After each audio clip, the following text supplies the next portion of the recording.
This is Mehul Mankad, and we're back with Julie McCormick. Thank you for joining us. Glad to be here. We're going to be talking about self-help and advocacy. Julie, why would veteran service officers need to know about advocacy? So it seems to me that one of the goals of the Veteran Support Specialist program is to empower VSOs to most effectively help veterans to get the services and supports that they need and are entitled to. Absolutely. One of the biggest barriers to veterans in recovery from mental illness getting services and support is stigma.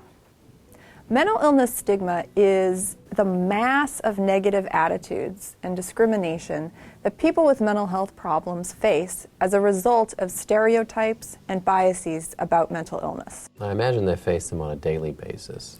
Yeah, I mean, we all know that there's a lot of incorrect ideas out there about mental illness, about people with mental illness. You see it on TV, newspapers, bad jokes, movies, even conversations with family and friends. Stigma can be created even by people who love and respect individuals with mental illness. It doesn't have to be intentional to be harmful.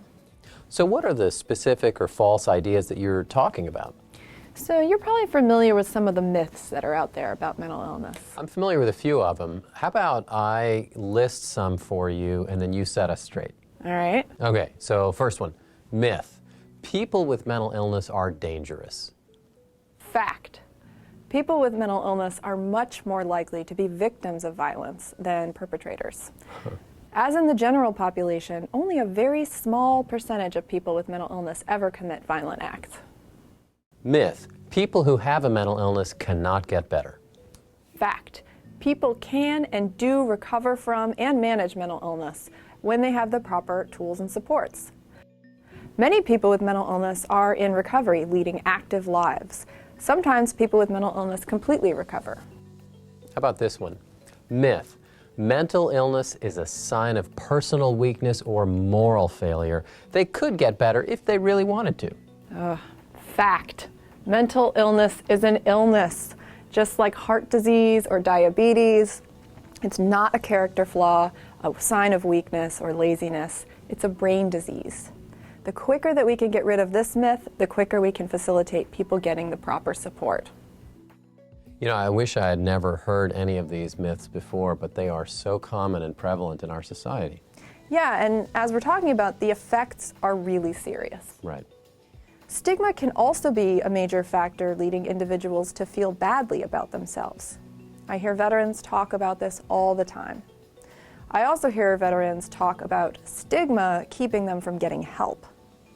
Fear of being treated poorly can discourage veterans with mental illness and their families from talking about problems and accepting services that could transform their lives. Even despite a great deal of effort on the part of the Department of Defense, there's still a great deal of mental illness stigma in the military and among veterans. Military personnel go to great lengths to avoid others finding out that they have a mental health problem or that they see a mental health provider. I know the VSOs watching this know what I'm talking about. All that fear doesn't go away at discharge. Right.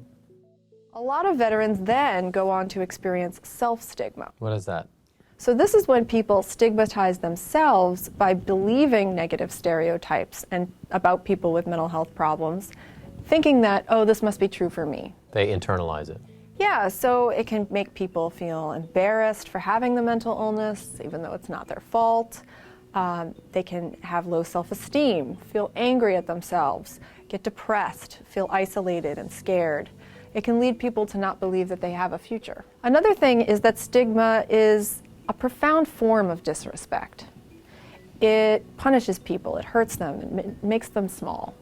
It harms and undermines relationships. We see it in the behavior that we use, our language, attitudes, even tone of voice. And it happens whether or not we mean it. You asked me why veteran service officers need to know about advocacy.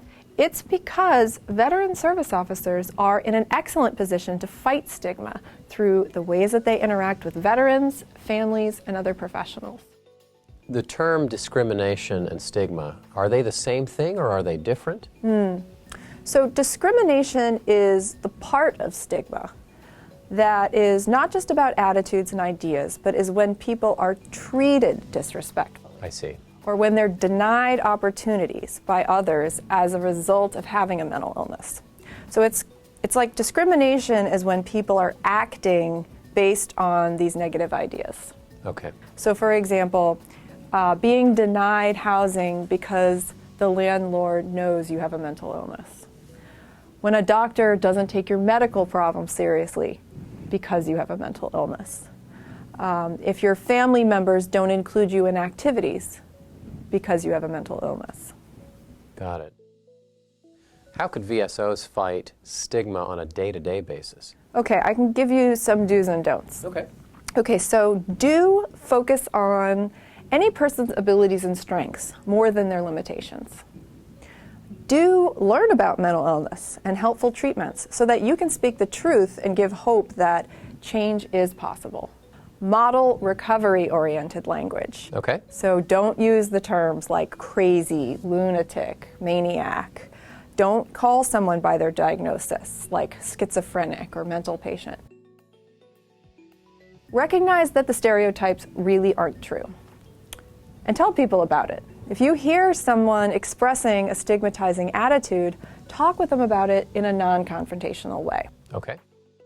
Consider selectively disclosing your own experience of mental illness, if you have them and you feel comfortable doing so.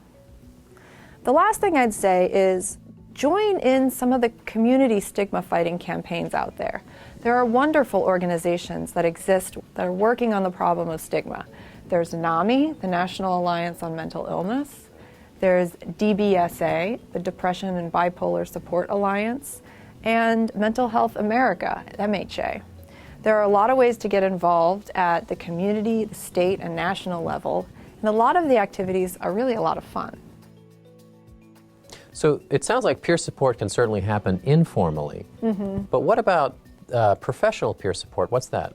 So peer support specialists are individuals who have lived experience of mental health problems or substance abuse, who have embarked on their own journey of recovery. Okay. People who have completed a specialized training program in how to provide support to other people in recovery. In many states, including North Carolina, there's a state certification process that ensures initial qualifications and then ongoing continuing education. Certified peer support specialists have to adhere to a code of ethics, to laws and policies around confidentiality, to professional boundaries.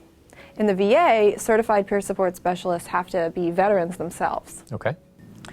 It is my hope that we're going to get to the point with peer support in the future where it's as common in mental health services as medicine is now. How is a veteran going to go and get this professional peer support? So there's a couple different avenues. In community mental health, it can be found through managed care organizations, through referrals from other providers. In the VA, it's sometimes available as an overall program, sort of the package of that program. And then in other places, it's more of a specialty referred service. So they have to ask for it? They have to ask for it, or the professional has to know about it. Got it. Yeah. It can happen individually or in peer support groups, and it can happen in any location, sometimes in the office, sometimes out in the community. All right, so certified peer support specialists are trained professionals who are in their own recovery, and it's their job to help other people with their recovery. So how do they do that? So roles of peer specialists vary among and even within mental health programs, just like we would see for social workers or psychologists in different settings. Okay. And yet there are some core services that all peers are going to provide no matter where they are. All peer specialists teach people about wellness and tools for coping with stress and with symptoms. So they share what resources have been personally helpful and then also help veterans to identify what would be helpful for them. This could be day-to-day stuff or crisis situations. They also provide information, support, and understanding. They help with problem solving, decision making, and setting goals. They also help identify resources in the community, and then they'll go out in the community to make sure that those connections really happen, to make sure that people are actually taking real steps towards their goal. Closing that loop. Exactly. Now, I could go on, but those are some of the big ones to give you the idea. It's also worth noting that peer support specialists are definitely not clinicians. So you're never going to have a peer doing therapy, prescribing medicines, doing assessments. That's completely out of their scope. Got it, got it. So Julie, I can see why this kind of support would be helpful. While the informal kind of peer support you mentioned would help a lot of the people I've treated, many of them just don't have access to it. So where does professional peer support fit in for those people who don't have any support? So many veterans living with mental illness are just alone. Right. You know, it's like it would help if they had a friend to call, but what if there's no one there? There's no friend. There's no friend. Peer specialists can often help initially just by being that person, being the person who can care about and connect with that veteran and show them there is some reason to hope and to encourage them to take some initial steps. Sometimes this can mean encouraging more collaboration between the veteran and their providers. Sometimes it's starting to leave the house together and getting involved in just doing something new. Those initial steps will hopefully build towards the veteran making other new connections, eventually then leading to a social network that maybe doesn't depend on the peer specialist at all. Anyone who has ever gone from feeling alone to feeling like part of something understands that this is the kind of process that can change a person's life. Julie, you've given us a lot to think about. Thank you very much. Thank you.